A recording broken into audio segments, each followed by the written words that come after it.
Nous sommes Marché Express Bureautique MEB en cycle. Nous vendons pour vous des matériels informatiques tels que les imprimantes, les photocopieuses, les produits consommables, les cartouches d'encre et tant d'autres. Ici chez nous, nous avons une expertise de plus de 20 ans dans les domaines d'impression et de fourniture de consommables informatiques. Sur tous vos achats en ligne, tapez www.congotonnerre.com.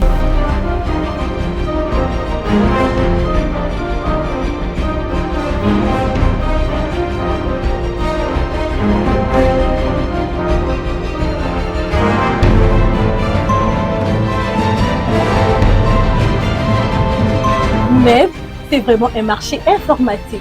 Commandez aujourd'hui, réceptionné dans 24 heures, stock disponible partout en République démocratique du Congo.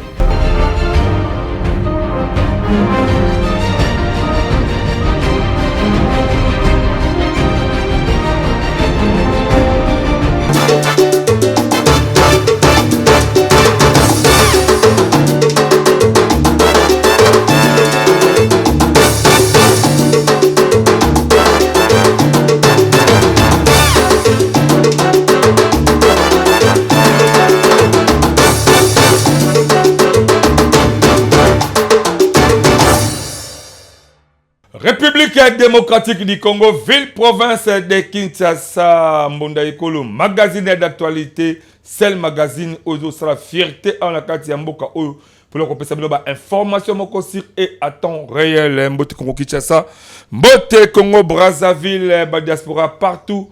Na confiance et fidélité Oyo Bope Sarabiso, édition Asika, Yango Oyo et Bandi. Merci. Naba voice Nabino. N'a pas message au beau et aussi de partout pour participer dans la édition de biso et là qui réellement combattre ce que vous avez la biso mais tu me sélectionner le quelques voix pour les qui c'est en haut peut n'a pas message ce qui n'a la bien et comme presque au mon amboka Wilfried Sam a sélectionné plus de 20 messages presque 20 messages sur le bas au total lango to les qui sango bokolango la carte édition de biso ya mokolo ya lelo. Merci, édition passée total le Balikamo Etali beaucoup plus tracasserie en la carte de la République démocratique du Congo, beaucoup plus dans les qui quitte, tout dans les à Bandundu. Parce que tout ça est constat, tout ça qui va reporter na biso, dire to bundaka au four et au moulin na muki au tout ça lango yango to benga kaming bandeko baza la possibilité. Oh vraiment lingara Congo, oh vraiment ça na bolinga Congo. Oh réellement azali un vrai Congolais. Aibi que Congo zali mboka nae. En tout cas, vous avez l'esprit de participer dans le monde écolo, pour soutenir Bisopo, le Bokomoko et ça passe tout sans sortir.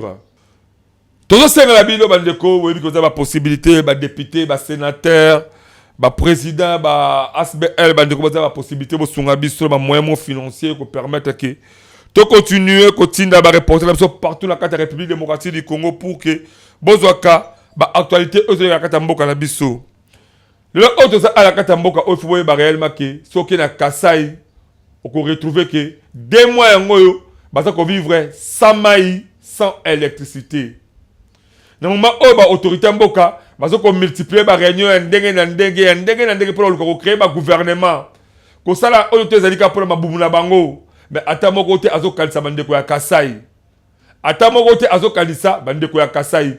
Mais, Kassai baza ebele la katia institution ya mboka Kassai baza ebele baza ko zwa solo baza préféré ko kende ko soba appartement na Afrique du Sud, na Europe, na Amérique, topé na Asie.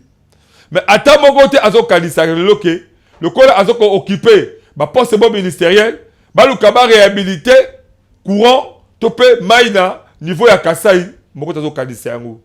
Kassai baza ko souffrir 2 mois baza vivre sans maïs, sans électricité. La population bazali abandonner la propre sort na bango. L'état congolais azo kanisa bango te pour l'état congolais zanini bazwa bambongo baole ba poste donc pour la bango peuple azala tila mo côté Congo za l'état eza ya bazo sala ba gouvernement bango nde bazo se retrouver population azala tina te. So olobi ozwa mutuka en la ville province Kinshasa pour okoma kikwit to ba ko bien zali chemin de la croix. ba militaire, tu dis bien que ba militaire FRDC, baza ko nyoko la population na nzela wana na parlons même pas. Population za ko souffrir, on a obligé à chaque barrière, il faut dire à 2000 francs, 3000 francs. À chaque barrière. Quand des lecteurs, quand autres gens ma bewa les gens bilongi, ekufala ba komo, ba moni ka yango aussi 2000 francs, 3000 francs au leki là yo. Soki ozali ka carte de lecteur wana ma bewa automatiquement il va que fout à 20 000 francs. Malgré tout wana, respect et paix ba mikolo les alités. Ozala papa, ozala maman, ozala koko, ba ko beta o ba mbata fimbo, ba kitona se netka ke ozali donc tu habité. L'État congolais te peut civil information, tu as besoin beaucoup kitakuna, bien on va vérifier en haut. Bon c'est déguisé même, on s'est déguisé, vraiment je ne sais pas. Bah autorité on peut même mettre directeur cabinet la bino ou bien membre cabinet la bino, bah c'est déguisé normalement accueilli par comité continue n'importe quel bis. À quel nous allons là à découvrir pas si on bande de monde dans zéla qui quitte. Eh ben le rapport voilà pour que boluka solution moi bien bon nana. Tu interpeller vraiment commandant OEB qui peut-être bah sur la 14e région militaire bah JR zéla voilà bah commandant la bango boye ba que bah militaire bah c'est va collaborer la population pour que bah information moi quoi assure et à temps réel. Mais niveau OEO manque de relation, manque de collaboration entre les militaires et la population et comme il est facile pour mon à côté pour que parce que la population a sous le courage de mon côté il y a qu'on dénoncer ma belle pour que les militaires bango. C'est ça le bon moment. Tout le kakaga te que ma belle est côté à malamonde si votre mot de luka et où t'as wapi.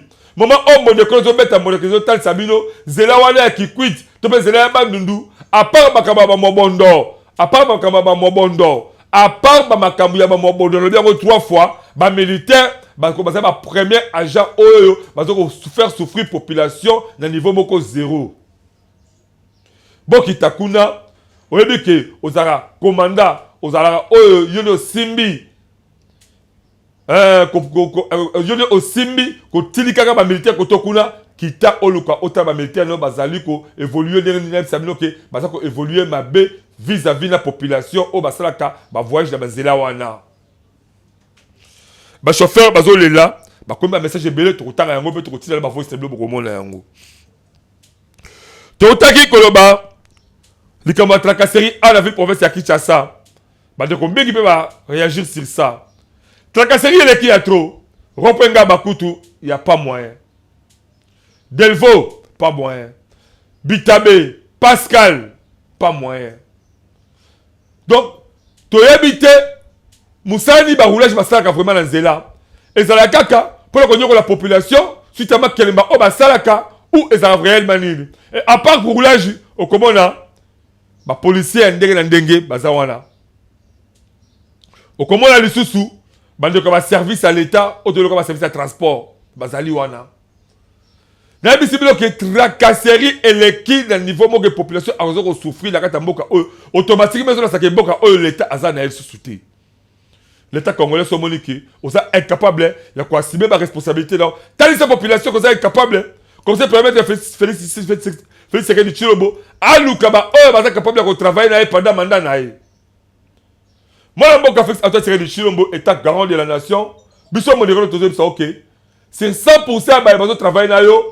90% bazali bia banguna na yo 90% bazali ba M23 90% bazali ba membre ya AFC 90% bazali banguna ya Congo balingi mboka oyo te ozo ko seba effort na niveau na yo ya ko luka pour on garantir kimia na mboka oyo mais batazo ko détruire yo eza ba puku mwifi o bazali zinga na yo baza ko fula mo pepe mais à vrai dire sur le terrain baza ko détruire yo. Confiance la bino beaucoup plus bokozi ezali ba ozo mona bazo uta ba poto baza koya puisque bo vivre kala bango ben chercher dans le peu politique papa tala ba combattant il y a presque bo buda la première ère baza a la carte qui ça o la carte République de moitié du Congo mobimba ba de quoi il y a presque belé baza ko tele baza banzete wana ba souffre pour que mboka oyo to za lelo oyo changement to za président sika. Mais pourquoi pas, on peut avoir une chance, on peut pas travailler. Pourquoi pas étudier, on peut aussi avoir une licence, on peut l'université, on a une chance à retravailler. Bah, autre côté, on vit, on va porter ma sacoya, qui est soi-disant, on a ma santé, pembe, à Pakoli, ma Carolette, à Teli, en gagner la porte de ma peau claire. Allez, awa, on peut s'y confiance. Ce sont des voleurs, eux, na poto, azalaka ne même pas. Allez, attendez, ça la copa pamba, on te va mettre un caillou, allez, bien en côté. Mon peut s'y confiance, de eux, t'as la conséquence. Bah, vrai combattant, il est mettre ma bunda, de eux, bah, ça va être la 12e mairie, la 10e mairie. Bah, ça souffrir. Bah, on a mis ça la tête. Quand ça va institution mboka, zo ba étudier ba zo bimaka ba université la biso awa. Mais ça va on a une chance de travailler. Faut que nous changer bilonga sika. Et ça quand tout le bilonga ba fait Christophe Mbosso, bilonga ba Vital Kamere, bilonga na zo tanga ba combo passe toi, nous sommes tous les Congolais. Na yidi mutute. Quand bilonga ba Jean-Pierre Bemba, bilonga Kayaba, Saba Lukonde, non, tout changer politique dans nous. Rajeuni nos classes politiques. Ils sont aussi capables de démontrer quand même l'université. Ils doivent aussi travailler pour l'intérêt de la nation. Mais c'est vraiment une chance. Parce que Bilongia Kala, mais ça dit trop de fraude, de corruption, de vol, de détournement, de surfacturation. Mais ça c'est belé à Koiba. Mais ça donne une chance la Bilonga Sika. Mon amour café en tête de Chilobo, s'il vous plaît. Peut-être ton coup de la Bilongi et qu'on permette au Congo et ça a quand même une chance d'évoluer. Tant les autres ont souffrir. Ok, bah ouais, Bilongo cher. Transport en commun, prix et bah sous-souté. C'est comme si ma tarif, ma grille tarifaire, gouvernement professionnel à Tchaka et Zalawaka, il y a un sentiment. C'est parce qu'il y a des gens ou des hommes capables de suivre Bazaté. Bateau va trop bureau. Mais ça donne une chance la Bilonga Sika, eux, qu'on permette les Congolais à se retrouver. Même les pions, il n'y a pas de Congolais qui consomment en soutien et comme il est trop cher. Naïmoko, Nameki Bima. Le caméra dit à moi d'un homme mouké. Maman l'a m'a produit dans Daku. N'a le kata moi d'un homme wana. Bino mobika d'un homme parti au ngala bino to lingaka. Bon, il y a un peu de bon dans la calamboka yangwana. Ka parti au to lingaka wana d'un homme wana. Boule moko 4000 francs. Eux, ça a 1500 francs, 1200 francs. Boula de dollars, parti on a simara to lingakala 4000 francs. Tout ça qui est de wapi. Tout ça qui est réellement wapi. Chef de l'État, personne n'a une chance. Dans les jeunes étudiants au Bazo Bima université, vous êtes capable de changer l'image de Mboka Oyo. Tout ce qui est bande comme ça ma poto la bazoko yaka que soit disant assis ça dans l'université soit à Waterloo soit l'université soit à Sorbonne tout ce qui est bango tout ce qui est bango parce que qui professionnalisme la bango na amateurisme la biso ah et ça combat la naté il y a l'incohérence entre les professionnels na ba amateurs tout ce qui est amateur va travailler parce que actuellement comment c'est ba amateur va travailler est-ce que ba professionnalité au niveau gouvernement ba amateur ba ça dit moins la expertise à ma casse que le professionnel. Parce que le professionnel, la expertise beaucoup plus. Il y a vol, il y a détournement, il y a surfacturation, il y a fraude. Puisque dans le niveau poto, il est incapable de commettre un caillou. Parce qu'il va haïcher là, pour profiter du gouvernement, il y a un million pour le leader ami qui est dans la poto, il va partir.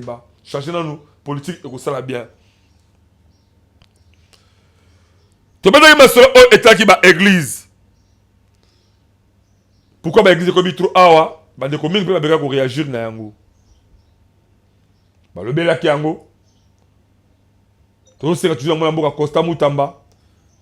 Zoulana express ala ki nango. Malgré tout le monde qui peut OK la mbonge, il y a ma sensibilisation, il y a ba jeune qui la armée c'est normal, mais zoulana ba responsabilité na yo parce que même si le populisme peut continuer sur trop kati na yo, tu éviter. Mais quand on a la responsabilité réellement, on met capé côté là, côté ba église voilà pour que yeso ezonga na temps normal mais tracasserie né les qui trop à la carte mboka oyo et c'est réellement que l'état congolais a la responsabilité na yo pour population à se retrouver population statistique baza ko se sentir ba comme vraiment abandonné et ça mutu monte à kolobela bango même ba député ba fotaka baza incapable ya koluka ko sala eux ko permettre la population va se retrouver.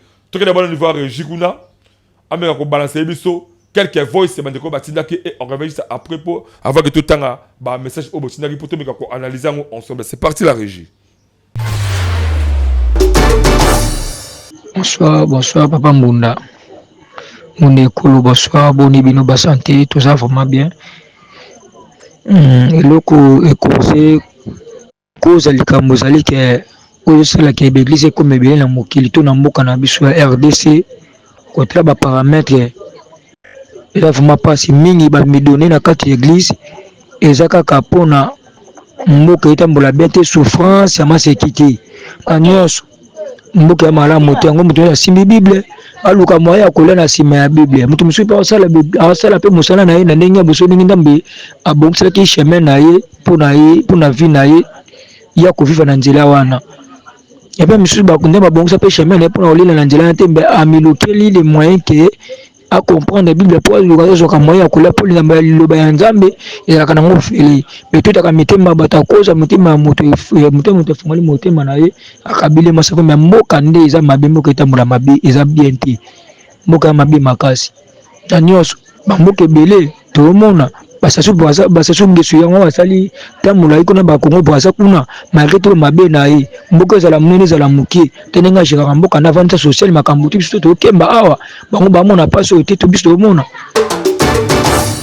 Ouais, mon école, bonjour, bon indéco. Nagala iso ba loko mona moni dima lobela na dossier ya macadam o ezala juste kobana entrée aéroport ti kona na Air Force. Traçage ezate. Et alors nzele comme mona munene au mona mutu ko zo ke lokola mutu ko ne sele. Asa kota kine na bande bateau bazo ke lokola bazo ka Kingasani donc très compliqué alors accident et l'équipe est trop makasi. Mais quand le bana ba rappeler na ba cause pour la dossier ba ça ta traçage. Pour nzele place zo vaste ba traçate ozo bate mutu ko zo ke ne olega wapi ozo zo nguta. Vraiment m'a rappelé. OK, merci. Oui, bonjour papa. On va s'adresser directement à l'invité nos bengiana pasteur Willy. Na yoki ndenga lobi abi église ezaka moko catholique. Voilà un peu ça.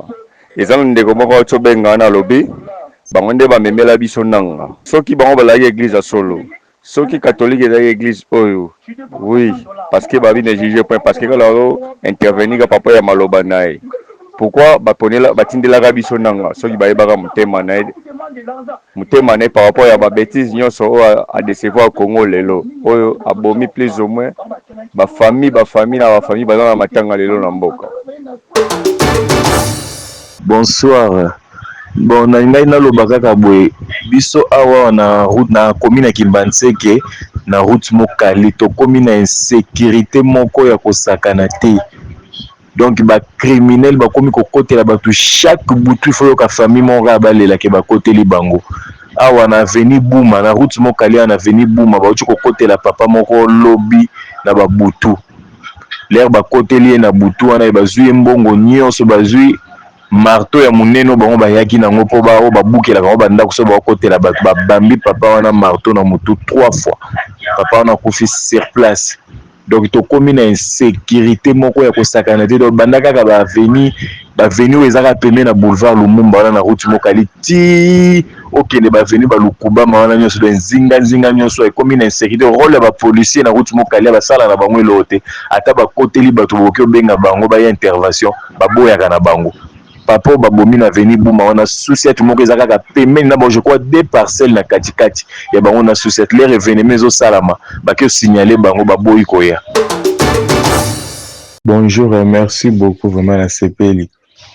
Donc tous vraiment en sécurité makasi surtout depuis kaka ezana kulu na moko to bando vanda na quartier awa ta moko ba longwa ka quartier akendaka ovana na nsele kofuta na mwasi ne siko alongwa nsele zonga lisusu awa na quartier donc depuis kaka ya zonga criminalité makasi po ya komaneti ba China titre na ndenge na bamba kuna ba pesa titre moko ya chef ba kuluna nyonso donc azana be lève ne o informando boko kende sika bo sali mabe ba ye ba pesa mo depuis kaka ya yi na quartier plus de 6 mois oyo ayi na quartier donc to commune sécurité totale pe la plupart bato mingi bazosoupçonne ka yo nje eza ye ni mutu acrée mwa bandi ne ya bacriminel wana. Bonsoir Papa Mbonda, bonne santé, bonne journée, eleki boni. Aza silike eleki malamu na ngolo nzambe.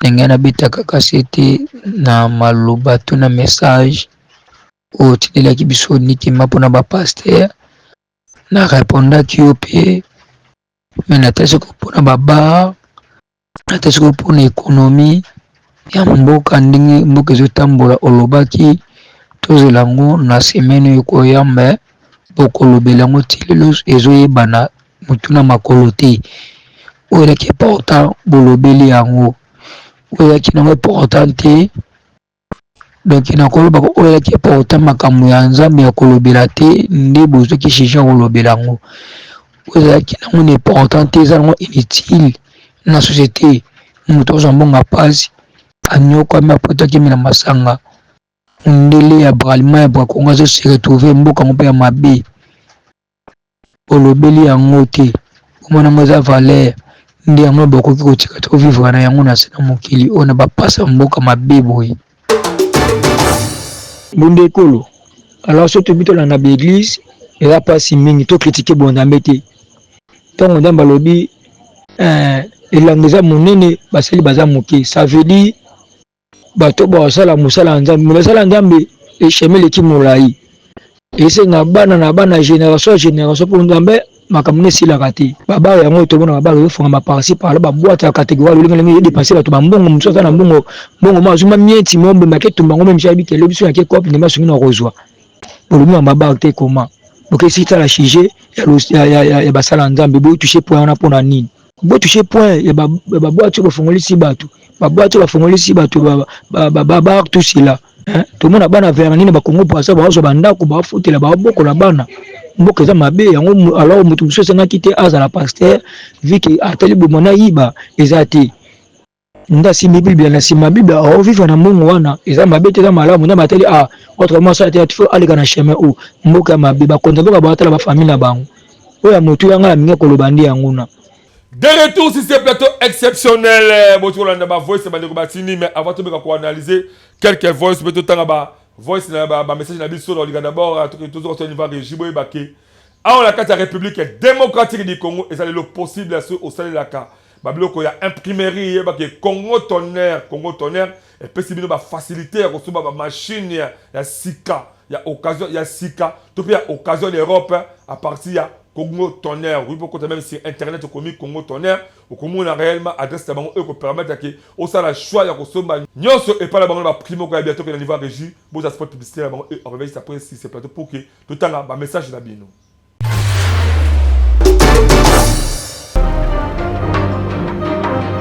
Nous sommes Marché Express Bureautique Med en cycle. Nous vendons pour vous des matériels informatiques tels que les imprimantes, les photocopieuses, les produits consommables, les cartouches d'encre et tant d'autres.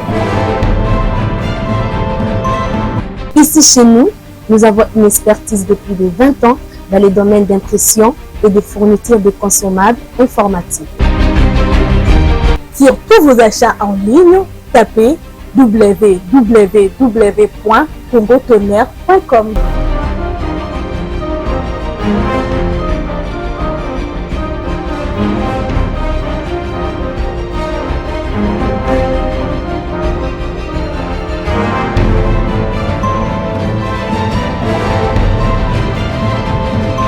Mais c'est vraiment un marché informatique. Commandez aujourd'hui, réceptionné dans 24 heures, stock disponible partout en République démocratique du Congo.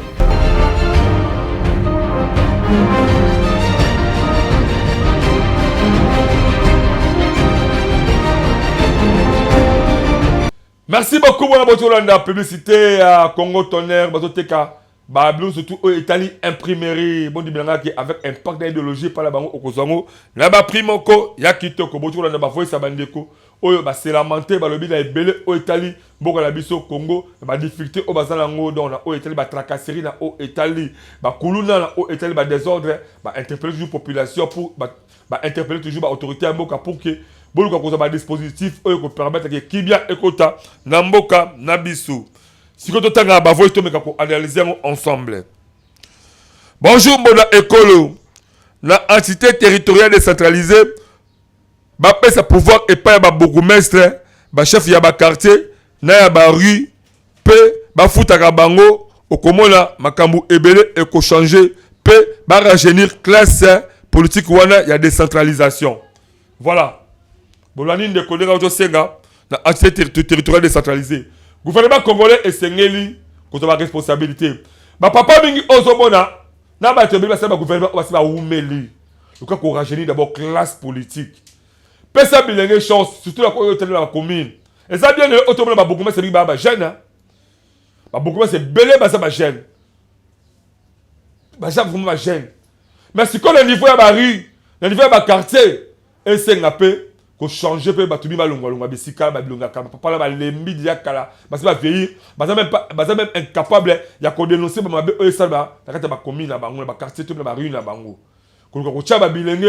Alors, gouvernement peut avoir la responsabilité de foutre à Bango pour que Bango c'est le premier agent de sécurité et de développement. Il y a avenue à Bango, il y a rue à Bango, il y a quartier à Bango pour que permettre la commune à Bisso et Bonga. La commune est ça qu'on se fait partie de la Katia, ville province de Kinshasa. Si la commune est comme Bonga, la commune qu'on dénoncer Batomabé, Bangoule, on va créer des désordres et qu'on permettre la ville province de Kinshasa et soit qui vient là. Donc, en tout cas, tout ce qui est à l'école, on déco, à outil, qu'on peut s'abisser.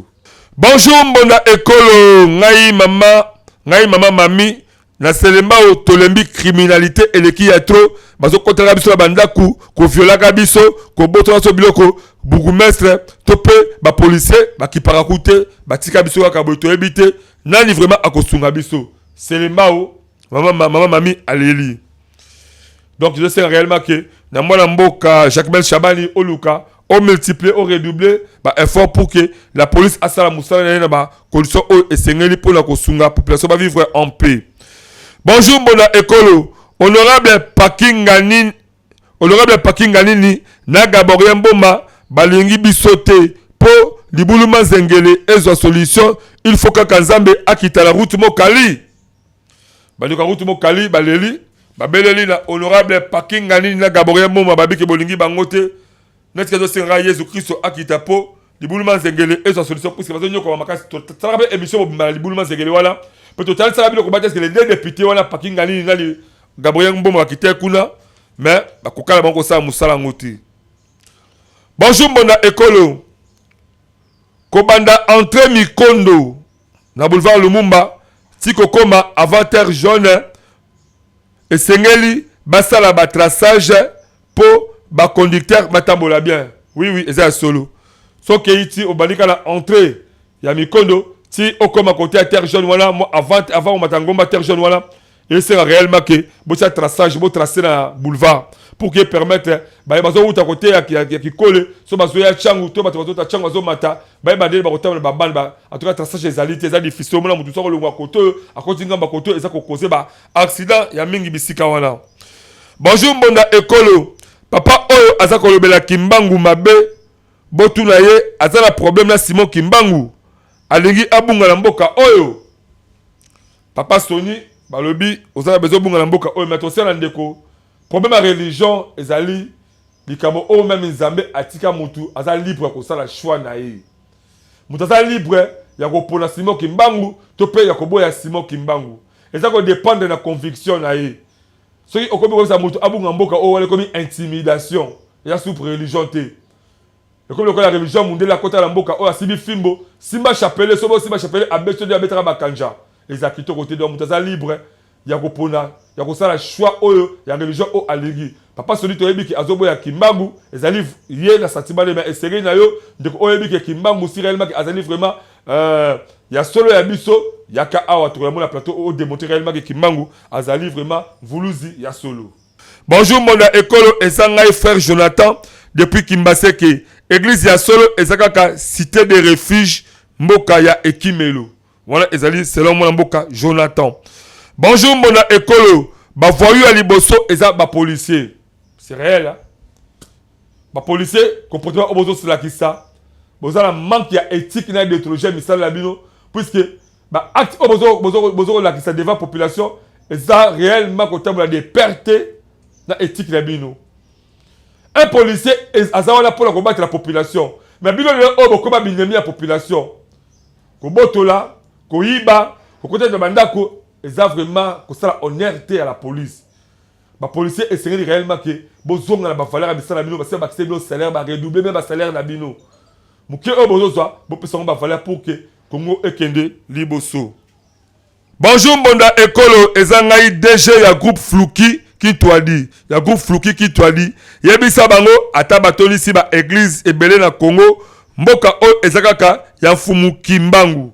DG ya groupe Flouki qui toi dit. Merci beaucoup. Message dans votre tangi yango eleki avec impact na idéologie. Bonjour Mbonda Ekolo ezangai KV. Église ezalango mabete mais le londe est comme le kola poulaye. Concurrence dans Bassal Yazambe et le qui a trop vraiment. Bassal Yazambe, bon, ça responsabilité la bino, puisque niveau beaucoup de sa concurrence, ils ont ça la même qui côté. Même Angelou, même Zambe, ils ont comme bino. Bonjour, Mona Ekolo. Position là yo et. Nini? Ah, Wilfried. Bonjour, Mona Ekolo. Position là yo et Banakate. Hermoko a attaqué gouvernement, Babougou-Mestre.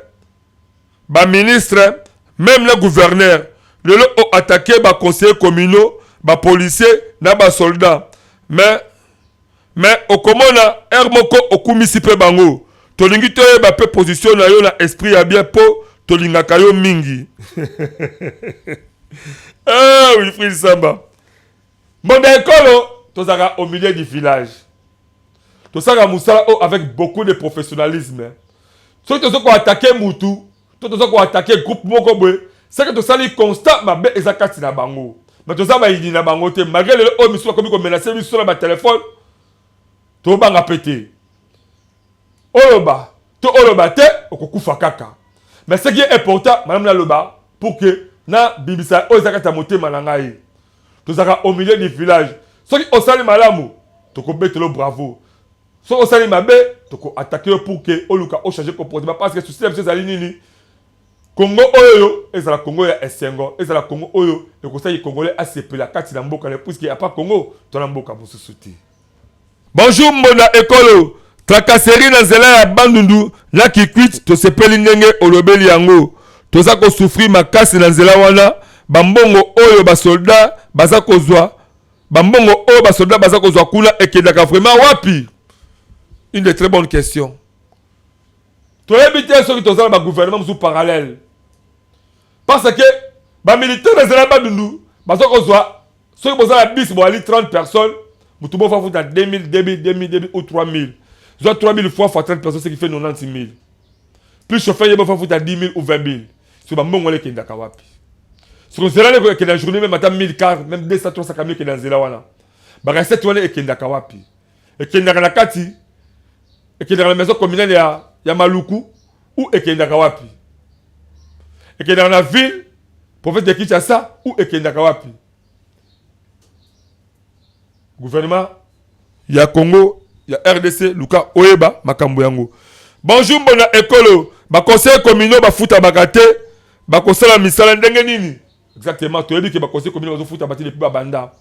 Mais tu sais qu'il y a bango réellement que, au moni, le corps bango ba kota ki na kati ya ba institution ya mboka, ba sengeli ba eba ke, Congo est la réalité na yango. Ba conseil communal, actuellement, dans le contexte Otozali, bazan ndenge moko te na ba députés provinciaux. Pourquoi la Libongo? Ba députés provinciaux, bango moko baza ponda gouverneur à diriger province. Alors, à vrai dire, selon la constitution, le conseil communal, il faut que bango ba voter bourgmestre ya commune à bango. Mais le contexte actuel, ba bourgmestre bazali wana baza vivre na ordonnance présidentielle, baza nommé par le président de la République.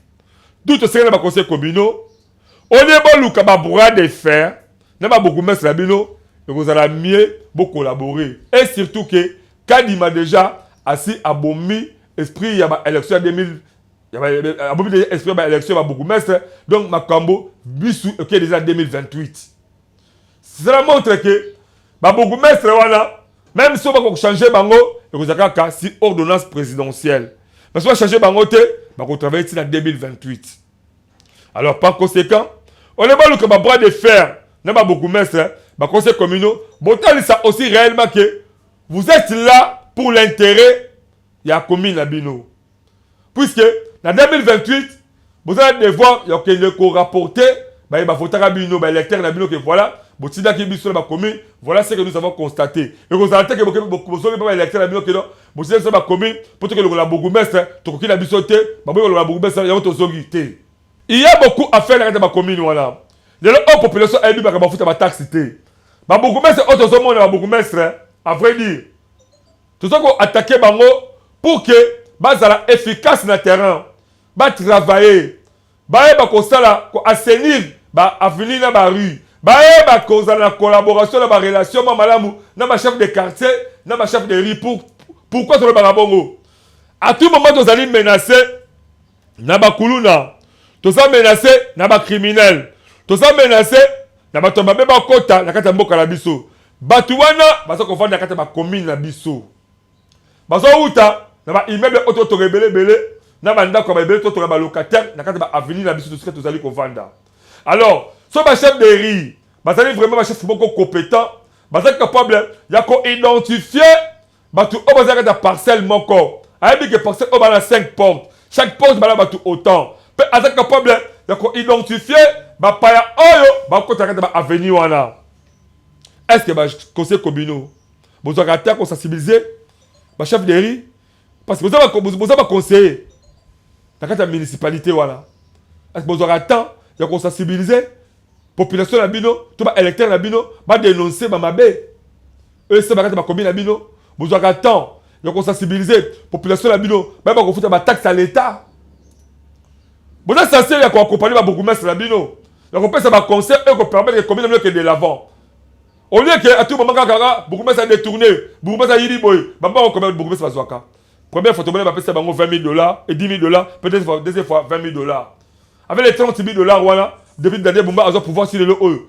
Je pense que vous avez la commune locale, commune à Massina, commune à Kitambo, commune à Mongafula, aussi commune à Ngalema, aussi commune à Nsele, aussi commune à Maluku, tout ça, commune aussi la commune à Kimbaseke. Est-ce que si vous donnez $30,000 à un bourgmestre, dans ma temps retour ça me pendant 4 10 mois est-ce qu'il y a beaucoup de quoi saigner kaka qu'on aura se dans la commune wana ekoka et à part ça il y a l'administration qui fonctionne chaque jour beaucoup ça qu'on réussit vraiment nango il y a des problèmes chaque jour le cas matete tout ça inondation matete Jili Lemba Kisenso Limité Massina est-ce que ma commune wana ma bango ba pesa bango ba pesa $30,000 wana à des tranches wana ne ko promettre beaucoup à sa sortie nango. Bon, il y a beaucoup mais c'est pas bas. Le contraire, bon c'est là-bas, oyo, apporter ma conseil à madame la commune pour que commune, à cause de ma recette à madame ou eux, comme que commune a mis est s'avancer. Pour ça, on va tout nos électeurs depuis Okenda Kuna. Dites-nous maintenant, ma loi ni oyo voter à madame pour l'intérêt, il y a ma électeur, notre intérêt à commune à bino. Donc, ma conseil communaux, tu as bien gagné ma conseil communaux, tu as bien gagné ben. Bon, tu as besoin de ma conseil communaux, bon, la plateau, bon, c'est réellement que ce qui est obligatoire na bino vivre ba bras de fer na bourgmestre na bino oyo bazali ko vivre na audience présidentielle na bino oyo ba voter ki bino na population na élection ya 2023. Bonjour moda école tracasserie ya Biza Delvo et le Kimakasi et pas ya ba roulage ba ko ba ko sala li kelemba tot ni to ebité ba roulage ya Biza Delvo bokeba bosonga na etina d'étrogie ya musala na bino. Bonjour moda école to sala besoin ya bilongi ya sika na gouvernement oyo ezakoya to ebité Soki, Félix Antoine Sekedi Chilombo, Abangaka, Jean-Pierre Bemba, Vital Kamere, Naba Misusu wana. Bazako liaye, CNAC, pour Bazako salarien. Basé le monde Félix Antoine Sekedi Chilombo, en qualité de garant, Naba institution Boka Oyo, Atia Bilongi ya Sika. Babi, Jean-Pierre Bemba, Vital Kamere, Naba Misusu wana, en tout cas, Bazako liaye, CNAC, Bato Salamou Salamorote, Naba responsabilité Oyo, au Pessi Bango.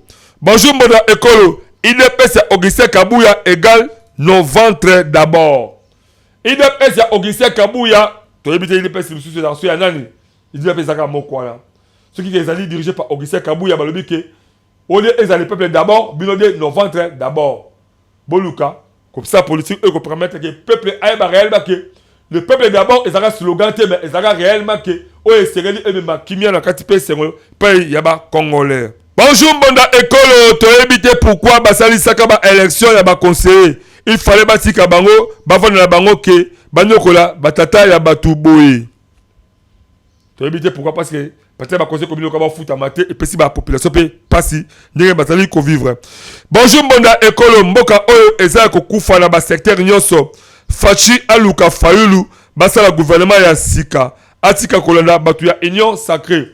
Ba pesi conseil et pas moi mboka fait attirer du chilo betake ba congolais ba le biki non. Luka moi mboka Martin fayulu bo solo la pour la gouvernement ya union sacrée babi tika batu ya bo la gouvernement union nationale tika batu ya union sacrée.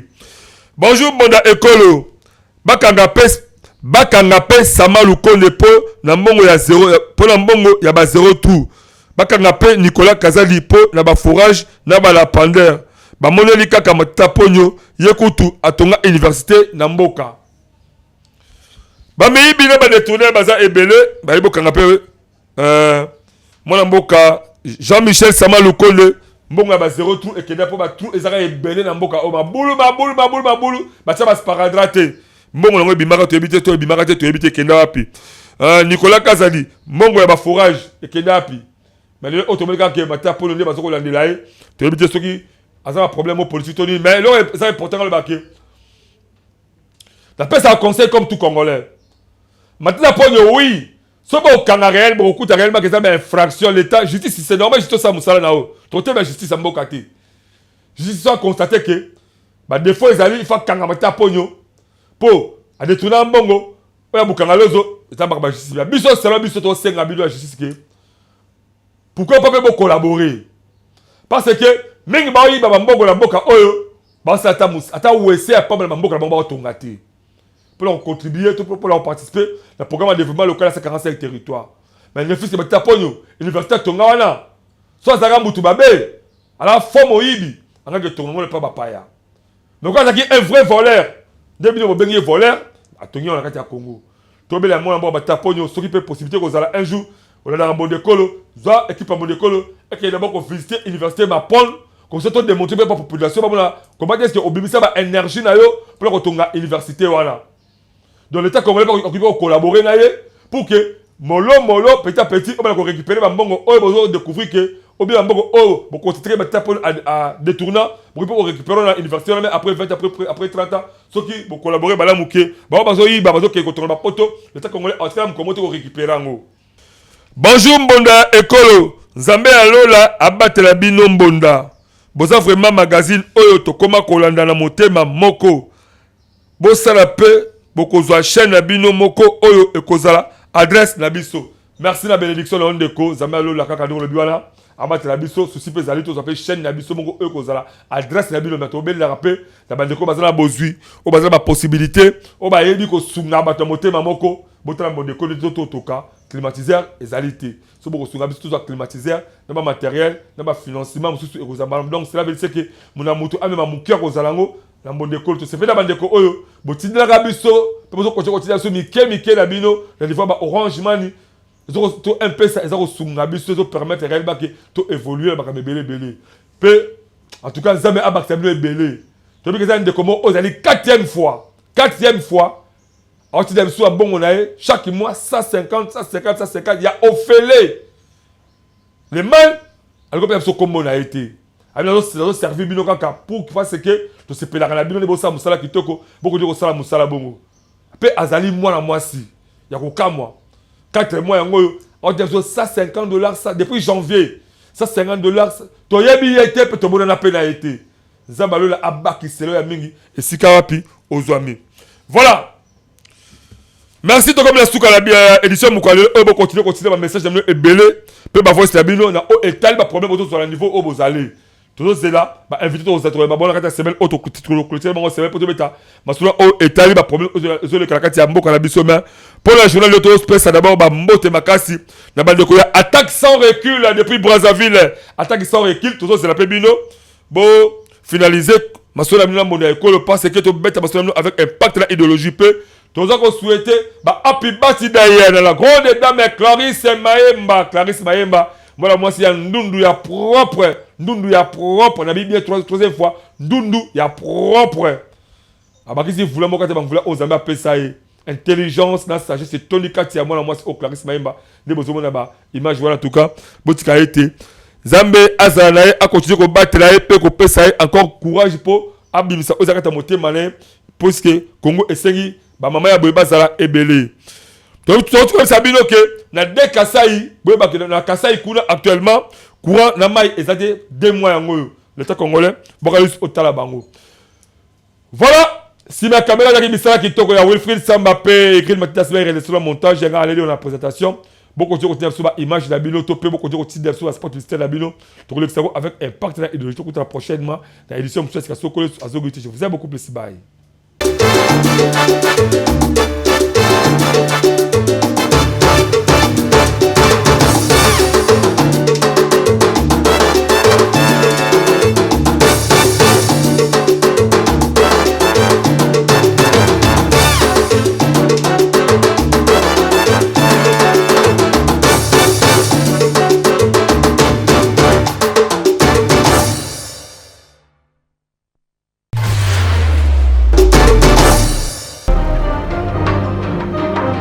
Nous sommes Marché Express Bureautique Med en cycle.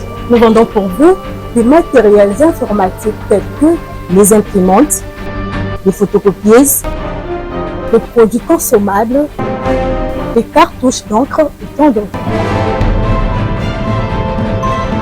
Ici chez nous, nous avons une expertise de plus de 20 ans dans les domaines d'impression et de fourniture de consommables informatiques. Sur tous vos achats en ligne, tapez www.congotonnerre.com.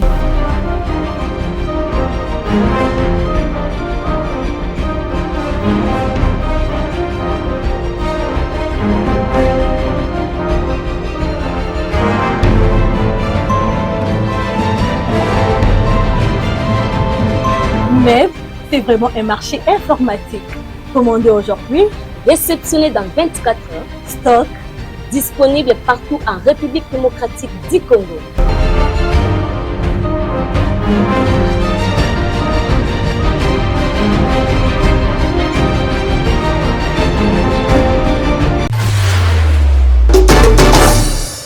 Tu as mis mon mboka na plateau oyo na cadre Congolais congolaise yo mutu ozalaka na idée ya développement ya RD Congo magazine bonda ya ekolo baleki ya Yezu apesi bino opportunité ya koya ko exposer ba vision na bino pona bolamu ya ekolo mobimba botala bino moko tomesana koyamba batu na plateau na biso po mutu na mutu atalisa vision na ye yo mutu oza na ba idée ya malamu olingi mboka ekende liboso magazine bonda ya ekolo afongoleli bino ba porte yaka o contribuer na développement ya mboka RD Congo oyo ayebi ke aza vrai leader sala lokola baninga yaka na plateau na biso parce que eza seule adresse oyo eyambaka ba leader ya makasi pe ya solo to abordaka basi nyonso lokola politique économique socio-culturel religion pena basije mosusu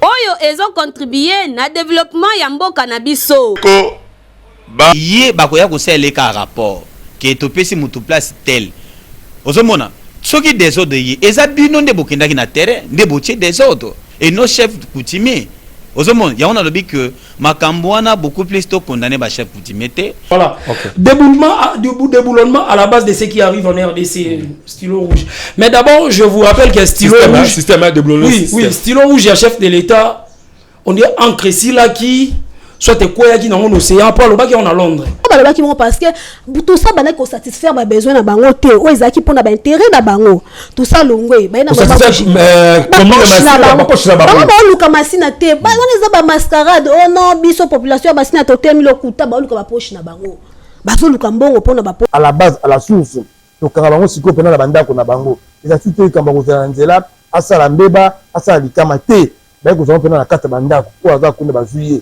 baluki baye o ba ko pour accuser urbanisme a repris son autorisation dernièrement na solo là qui na chez les disons ya urbanisme tu connais donc na maziba à cause de cette autorisation de bâtir abiso comme on en tout cas bourgmestre kanga yango benganga kusuma banyama wana merci ndeko Pandisango bokeba